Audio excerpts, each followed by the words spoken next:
Southeastern Conference Championship in Atlanta, Georgia, Mercedes-Benz Stadium here, Rob Vino. We're seeing Georgia, who opened up minus 4-point favorites, but because of last week's game here, Georgia smashing Georgia Tech, Alabama having to go to overtime against Auburn. We're now seeing it shoot up, about minus 6.5, pretty much across the board now. This is Georgia, Alabama in Atlanta. Total of 53 has been bought down as well, Robbie, down to minus 49.5 or 49.5 for the total. So first time in over 150 games, Alabama won't be the favorite. What are you liking here, Georgia and Alabama, Saturday, 4 o'clock Eastern time? Yeah, I think Power Ratings made the game Georgia minus 7.5. So it crosses that 7 mark, at least where my numbers are concerned. And that's probably product, Drew, from what you just pointed out. Alabama, last couple of weeks, not impressive in victory against Arkansas. They've come from behind against Auburn last week, 24 seconds left, touchdown just to force OT. If I take 3 common opponents between these two, Florida, Arkansas, and Auburn, Georgia goes 3-0 with 3 blowouts against those teams, 3-0 against the spread. Alabama goes 0-3 against the number. Big favorites in all 3. I don't want to say life and death in all 3, but all 3 are really close. I mean, Florida and Auburn, you may call life and death. The Arkansas game, 42-35, certainly they got all they could handle. So big disparity there. Georgia 3-0 against the spread. Alabama 0-3 against the spread against those 3 pretty good SEC teams. If you dig into the statistics, you can make a case for Alabama. Alabama last week, actually, I don't think Auburn gained 200 total yards. So maybe you could say Alabama, played really, really well, just messed up a little bit. But it seems to be a common theme here in those 3 games. Alabama over 600 yards against Arkansas, but still only win by 7 points. So something about Alabama this year where they're not getting the margin that we're used to. Meanwhile, Georgia's finding an easy way to get margin. One of the biggest keys you want to watch for in this game, in my mind, going to be Bryce Young and that Alabama offensive line against the Georgia pass rush. Alabama, number 108 in the nation this year, allowing 35 sacks. What's worse for them about this number is that 29 of those 35 are against SEC teams, where, there's only 6 allowed against Mercer, New Mexico State, Southern Miss. So against the good teams in the SEC, they haven't protected Bryce Young real well this year. And Georgia's number 4 in the nation in quarterback sacks. Their defense has gotten 41. So you got one of the elite pass rushes against a team that's not so good at protecting their quarterback. That's not a good matchup. Other side of the coin, Georgia's only allowed 8 sacks. Alabama is number 3 in the nation with 43 sacks. So maybe those two neutralize each other. Stetson Bennett, ability to run and get out and scramble may help avoid some sacks as well. Running game, out of this Brian Robinson Jr. injury for Alabama, their lead tailback, is concerning, to say the least, for Alabama. While Georgia can be 3-headed at running back, plus their quarterback, Alabama doesn't have that luxury, according to Nick Saban. It's a pulled muscle, lower body injury. We'll see. Alabama's rushing attack hasn't been great this season, 150 per game. Georgia actually averages 52 more than that. I think the running game could be in favor of Georgia here.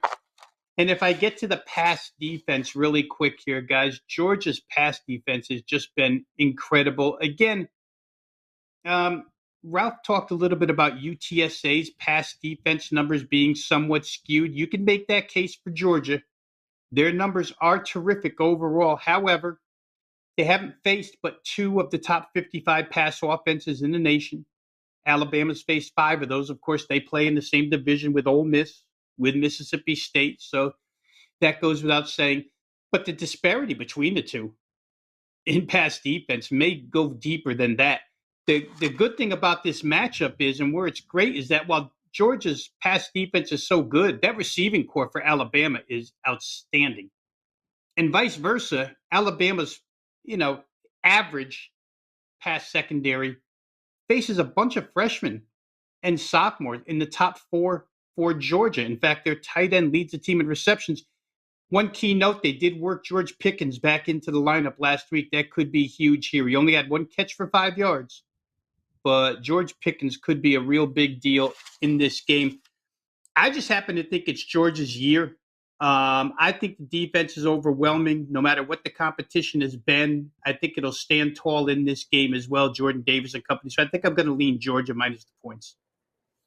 Georgia minus the points. Ralph, coming to you next. We just kind of teed it up in terms of Alabama hasn't been an underdog of this size in quite some time here, Ralph. But Rob talked about the matchup of their offensive line versus the Georgia defensive line. If you're betting Alabama, that's something that's got to somewhat worry you here, Ralph. However, the ultimate equalizer being near a touchdown for Georgia, that might point to Alabama. Nick Saban catching near a touchdown. What's going on here in Mercedes-Benz Stadium, Ralph? Well, I mean, the better team's favored, but I'm concerned about the Alabama O-line, and if I wasn't, I'd probably be betting Alabama. But you allowed 4 sacks to LSU, 2 to New Mexico State, for God's sakes, 4 to Arkansas, and 7 to Auburn. So yeah, your O-line has not done anything down the stretch. You've rushed for 0.2 yards against LSU, 3.1 against Arkansas, and 1.9 against Auburn. Now, with those numbers, is it going to get me to the Georgia side? And it's simply not.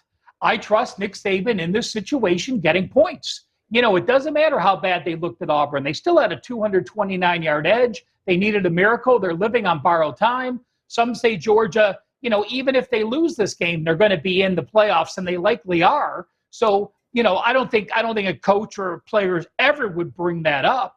But clearly, you don't have to do everything to win the game. You can be very conservative and just call it close to the vest and not make any stupid mistakes and lose this game. Now, granted, winning the SEC is a huge deal for Smart, so that's not going to happen. But in the back of the mind, I think it can sway some choices late in a game. But I'm going to leave you with just one stat. Rob pretty much covered everything, about this game that I can mention.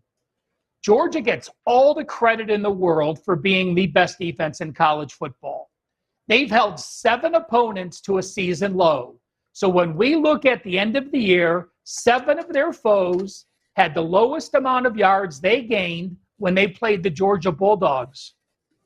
Are you guys surprised that I'm going to tell you Alabama has held 6 opponents to a season low?